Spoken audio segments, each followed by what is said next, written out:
आज हम लोग बात करेंगे वर्क एनर्जी थ्योरम के बारे में। Will see what exactly work energy theorem is. Alright बच्चा लोग, डू यू अग्री कि अगर किसी बॉडी के ऊपर मैं फोर्स लगाऊं, अगर मैं किसी बॉडी के ऊपर फोर्स लगाऊं तो वो बॉडी एक्सेलरेट करेगी। हमारे न्यूटन सर का सेकेंड लॉ था, right, that if there is a body and if we apply a force on this body, the body will accelerate in the direction of force. And अगर body accelerate कर रही है in the direction of force, तो कहना से उसकी kinetic energy change होगी, उसकी काइनेटिक एनर्जी चेंज होगी। फॉर एन एग्जांपल अभी मैं 2 मीटर पर सेकेंड से चल रहा हूं, अगर मेरे को पीछे से कोई पुश करता है तो मेरा स्पीड बढ़ जाएगा, मेरी वेलोसिटी बढ़ जाएगी, and then I might start moving at the speed of 4 metre per second. So do you agree कि जब मैं 2 मीटर पर सेकेंड पे चल रहा था तब मेरी कोई काइनेटिक एनर्जी होगी, और जब मैं 4 मीटर पर सेकेंड पे चलने लगा तब भी मेरी कोई काइनेटिक एनर्जी होगी। तो भाई जिस बंदे ने मेरे को पीछे से पुश किया उसने वर्क कितना किया, उसने वर्क मेरे पे कितना किया, that will be equal to difference of my kinetic energy, that will be equal to difference of my kinetic energy. so ये बॉडी के ऊपर जब मैं फोर्स लगा रहा हूं तो ये बॉडी क्या कर रही है, एक्सेलरेट कर रही है। सिंस ये बॉडी एक्सेलरेट कर रही है तो इसकी काइनेटिक एनर्जी चेंज होगी, and work done by this force, work done by the force will be equal to change in kinetic energy,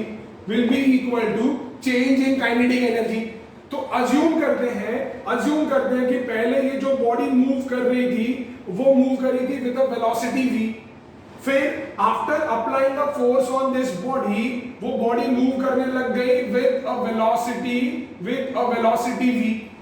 तो चेंज इन काइनेटिक एनर्जी होता क्या है, that is kinetic energy final minus kinetic energy initial.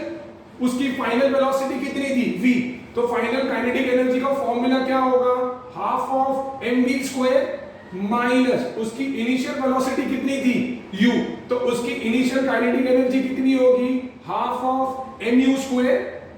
तो भैया इसके अंदर common क्या है, इसके अंदर कॉमन है हाफ ऑफ m, तो ब्रैकेट में क्या आया, v square minus u square, तो ब्रैकेट में क्या आया, v square minus u square. so this is the work done by the force on the body which is equal to change in kinetic energy, and this is what work energy theorem is all about.